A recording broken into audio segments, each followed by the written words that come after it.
বিএনপির সিনিয়র যুগ্ম মহাসচিব রুহুল কবির রিজভী বলেছেন, খালেদা জিয়ার শারীরিক অবস্থা আগের মতোই আছে। কোনো উন্নতি হয়েছে কিনা তা মেডিকেল বোর্ড ব্রিফ করে জানাবে। বিকেলে রাজধানীর এভারকেয়ার হাসপাতালে বিএনপি চেয়ারপারসন খালেদা জিয়াকে দেখতে যান রিজভী। সেখানে সাংবাদিকদের সাথে কথা বলার সময় নেতাকর্মীদের হাসপাতালে ভিড় না করার অনুরোধ করেন তিনি।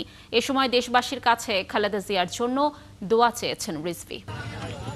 দেশনেত্রী বেগম খালেদা জিয়াকে তাদের সকল নিরাপত্তার অভিভাবক মনে করে, তাই সারা জাতি আজকে উৎসুক,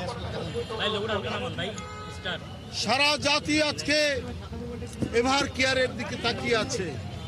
জনগণের ঢল আজকে এভারকেয়ারের কাছে এসে পৌঁছেছে।